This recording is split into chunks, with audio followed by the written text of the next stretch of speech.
Yo, what's up, c'est Axi et Fanny. On se retrouve aujourd'hui pour parler des JO, du breakdance aux Jeux Olympiques, breaking exactement. Fanny, qui est espoir aux Jeux Olympiques, elle représentera peut-être la France lors des Jeux Olympiques à Paris en 2024. Avant de commencer l'interview, si ce n'est pas déjà fait, pense à t'abonner à la chaîne. C'est parti. Fanny, je te laisse te présenter. Moi c'est Fanny, j'ai 22 ans, je fais du break depuis que j'ai 14 ans et je suis dans deux groupes, Alliance de style à Soissons et Hot Me Breakers à Cholet. J'ai fait aussi de la danse laotienne depuis que j'ai 8 ans et je suis actuellement en compagnie et je fais des battles en ce moment. Ok, donc ouais, t'es active dans les battles, t'es professionnelle en fait, t'es danseuse pro. Je suis intermittente depuis 3 ans. T'as d'ailleurs gagné le Battle of the Year en 2019 en catégorie Big Girl, donc t'es championne de France. Comme ça n'a pas été refait, ouais. Je suis encore. Tu as aussi représenté les femmes avec ON2H à l'Assemblée nationale. Oui, c'était assez stressant, mais bon, c'était pour une bonne cause. Première question pour commencer l'interview. Qu'est-ce que tu penses de l'entrée du breakdance aux Jeux Olympiques? On va citer les points que tu trouves positifs et les points négatifs. Je vais commencer par les points négatifs. Ok. Comme ça, on finit sur une bonne note. Oui, ça marche. Oui. Les points négatifs, je sais pas si c'est négatif, mais bon, en tout cas, je pense qu'on a tous peur que les JO, ça dénature un peu notre culture, parce que c'est quelque chose qui est assez très sportif. On est plus artiste que sportif.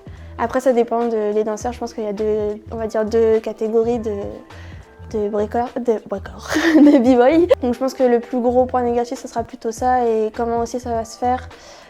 Si on va nous mettre des cases, mais bon, j'ai entendu dire que ça allait pas se faire, qu'il n'y aura pas de technique imposée ou de choses comme ça, donc ça c'est un bon point déjà.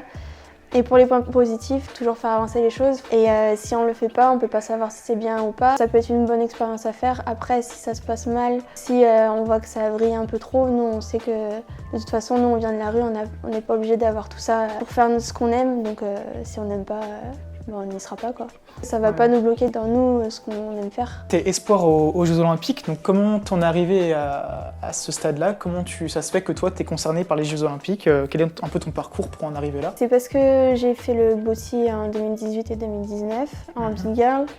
J'ai été deuxième en 2018 et la première en 2019. Et après, Mounir m'a invitée aux Étoiles du Sport, qui est un endroit où il y a tous les sportifs des Jeux Olympiques, tous les jeunes qui sont champions de France, champions d'Europe, champions du monde dans toutes leurs catégories. Et moi, je suis la championne de France break, alors qu'en fait, au final, on a beaucoup de battles où on peut dire qu'on est championne de France. J'ai eu la chance d'être invitée par Mounir, ça me met un peu dans le bain des JO.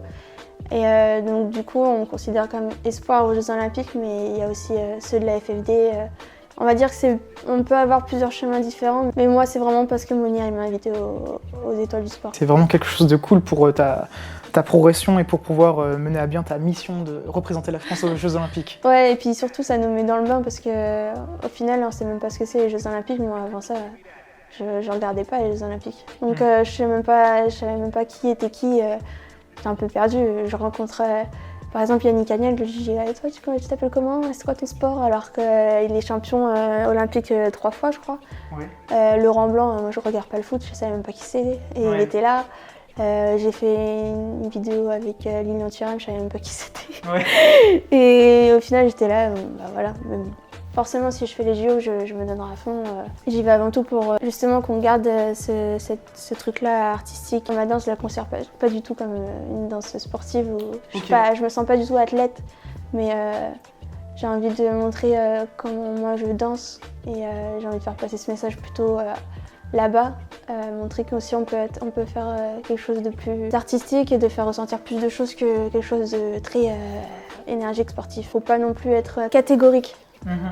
Okay. Même si c'est pas notre monde, je pense que c'est bien de garder quand même ce truc-là où on a besoin de représenter la culture en bien et vraiment ce qu'on est, plutôt que laisser les JO nous montrer une image que eux ils veulent donner. Toi, tu considères vraiment que tu as cette plus-value à apporter, cette plus-value artistique? On se dit qu'on doit le faire parce que si c'est pas nous, il y aura pas beaucoup de personnes qui vont montrer ce côté artistique. D'accord. Après, ça reste ton avis, mais c'est un avis partagé, en tout cas pour ma part. Dis-nous en commentaire ce que tu en penses. Comment tu t'impliques actuellement pour préparer les Jeux Olympiques? Tu nous as cité les Étoiles du Sport, donc eux, ils te préparent d'un point de vue mental et physique, on va dire en quelque sorte. Mais tu dois aussi rechercher des sponsors parce que être athlète aux JO, ça demande une préparation, ça demande un financement, ça demande un équipement, ça demande plein de choses. Du coup, tu recherches des sponsors pour les Jeux Olympiques, tu en as déjà trouvé. et tu en recherches d'autres. Comment tu t'y prends? Comment ça se passe? Est-ce que c'est facile? Est-ce que tu as déjà ton réseau? Est-ce que tu t'es bien entouré pour ça? Pour les recherches de sponsors, comme nous, on n'est pas habitué à tout ça. Le plus dur, c'est de commencer et de savoir. Déjà, quand on dit dossier de sponsor, on ne sait même pas ce qu'on doit mettre dedans. On ne sait pas par où commencer et de quoi on doit parler. Donc heureusement qu'on a Internet. Je suis aussi entourée des étoiles du sport. Ils m'ont mis en contact avec l'ANS, l'Agence nationale du sport, à qui je faisais vérifier mon dossier. Après j'en ai trouvé un à Cholet. J'en cherche encore d'autres, mais avec le Covid, c'est un peu plus compliqué parce que du coup ils sont pas du tout dedans. Je pense que c'est pas le moment de leur demander et j'ai pas encore de réponse de tout le monde. Donc voilà, le plus dur c'est de démarcher. Faire de la prospection, être commercial en fait quoi. Voilà, et quand t'as qu'un bac général... Mais comme quoi, on peut apprendre des compétences de par soi-même sans forcément avoir fait d'études. Et en plus, on voit qu'être espoir au JO, ça demande d'être polyvalent. Autant être sur le terrain, donc être chaud dans le break, dans sa discipline, que savoir se vendre, savoir se présenter, savoir être ouvert en fait pour apprendre différentes compétences tout simplement. Pour les autres disciplines, comme c'est déjà dans les JO depuis un moment, je pense que c'est plus facile pour eux. Comme le cyclisme par exemple? Oui, ou le basket. Ils sont dans un club, donc ils sont déjà bien entourés, alors que nous, on est un peu tout seuls. Comme c'est la première année aussi du break, faut qu'ils aient confiance, quoi. Pour mes entraînements, je m'entraîne comme d'habitude. Je pense que si je suis arrivée là, c'est en m'entraînant comme ça. Les JO, c'était pas mon objectif premier non plus. Là, ça va être plutôt le fait de participer à des battles qui vont me faire avancer. Ça va être comme des petites marches et après atteindre l'étage. Quand je suis chez moi, chez ma mère en Picardie, je m'entraîne le matin, je fais quelques exos. Fin d'après, je m'entraîne 1 heure, 1h30, 2 heures, ça dépend. Ou 3 heures, ça dépend. Au fur et à mesure de mes années de break, je me suis rendu compte que moi, ce qu'il me fallait, c'était de m'entraîner tous les jours à fond pendant un court temps. Le moment où tu progresses le plus, c'est quand tu vas t'entraîner en te disant j'ai envie de m'entraîner qu'en te disant je dois m'entraîner. Parce que si tu dois t'entraîner, tu as l'impression que tu es obligé de faire quelque chose et ça devient plus une passion, ça devient un devoir. Alors qu'il faut quand même que ça reste une passion. Donc faut quand même que tu aies l'envie. Si tu n'as plus l'envie, c'est que l'étincelle de ta passion, elle est plus là, quoi. Et je pense que c'est important d'avoir des démotivations pour comprendre comment on fonctionne aussi. Et c'est des cycles, hein, c'est des hauts, des bas, puis tu apprends. Et puis c'est notre humeur aussi. Donc, la vie fait que... Je sais que tu as une certaine hygiène de vie, tu essaies de faire attention à ce que tu manges, pour éviter les blessures, tu essaies de prendre soin de ton corps tout simplement. J'ai jamais eu de très grosses blessures, mais les plus grosses blessures que j'ai eues, c'est les entorses et ma tendinite surtout. J'en ai eu 3 sur le même côté. Quand je sens que j'ai mal, je vais pas forcer dessus, moi je continue pas dessus. Si je force après, ça va mettre encore plus de temps parce que j'ai vu mon frère qui a une tendinite pendant 4 ans. C'est un exemple que je dois pas faire, donc du coup maintenant dès que je me blessais, je faisais pas comme lui du tout. Quand je suis blessée, je vais prendre tout ce qu'il faut tout de suite. Je vais mettre de l'argile tout de suite ou de l'huile tout de suite. Le seul truc que j'ai fait, c'est quand j'avais mon entorse, j'ai fait une coupe à boule et ça a tapé.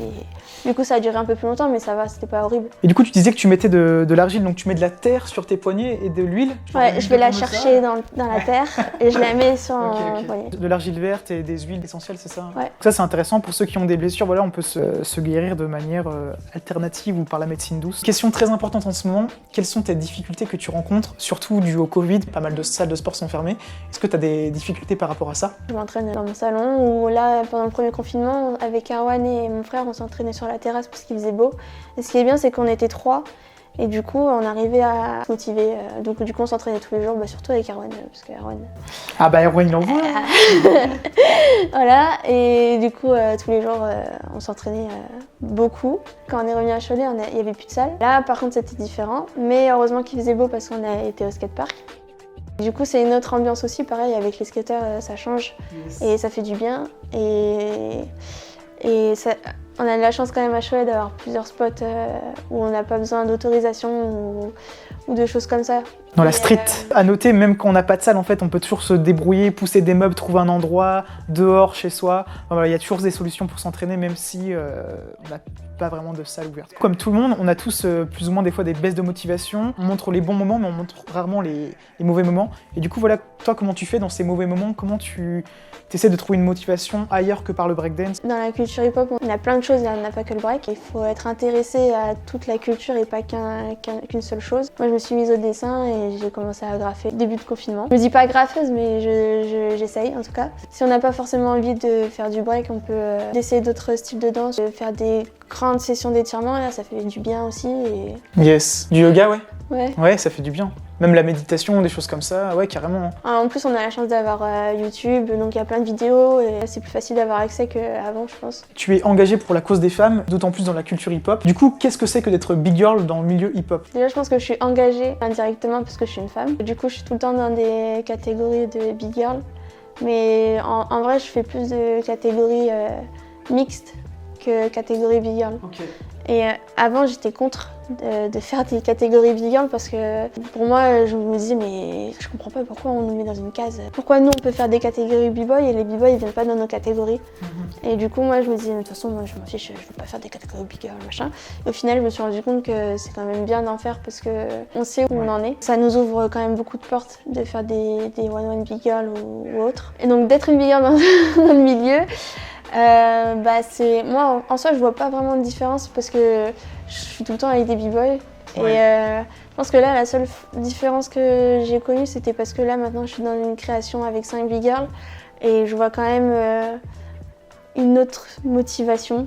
Je sais que quand on s'entraîne, c'est pas pareil que quand on est avec des garçons. Mais en tout cas, je vois pas de différence entre b-boy et big girl. Je pense qu'il faut juste être soi-même parce qu'au final, qu'on soit fille, garçon, qu'il nous manque un bras, une jambe ou qu'on soit plus épais ou plus mince, on va trouver nos forces à nous. Donc, carrément, ouais. Donc je pense pas que ce soit une idée de sexe ou pas. Pour les filles, faut juste se trouver qui on est. J'étais un peu garçon manqué aussi quand j'étais petite, donc là c'était un peu le milieu et j'étais garçon manqué mais je faisais de la danse haïtienne, donc le break c'était un peu le milieu où je pouvais être assez gracieuse on va dire et aussi je pouvais dépenser toute mon énergie, tu vois. Donc tu te sens respectée quand même dans cette culture, t'as l'impression d'avoir ta place. Ah je sais pas.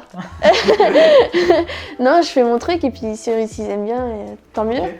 Et s'ils aiment pas, tant pis. Et en tout cas, je sais que moi, quand je vais dans un 2-2 mixte ou que je vais dans un one-one b-boy, je me dis pas de toute façon c'est un b-boy, il va gagner.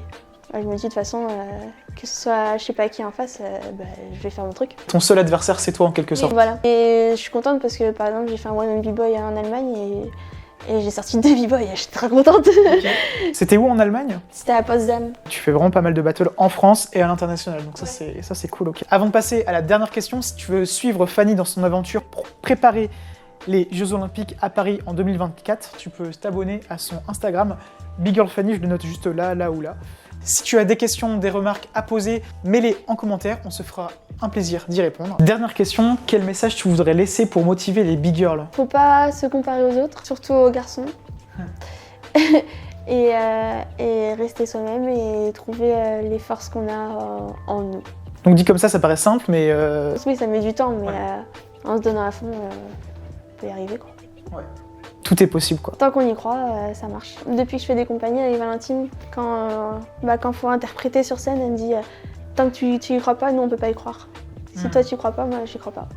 Voilà. Bah oui, en fait faut y croire à 100% pour que les gens y croient. Ouais. Après c'est dur de le mettre en pratique, mais ça marche. La vie, je pense, de toute façon elle est simple, mais c'est juste nous qui nous compliquons la tête, la vie. Ouais. Voilà. Ouais, carrément. Bon là, on part plus... Si tu as kiffé cette interview, tu peux me soutenir sur Utip, Tipeee avec le navigateur CryptoTab ou sur la plateforme Coinbase. Pose tes questions en commentaire, partage la vidéo, mets un j'aime, abonne-toi. Peace. Peace.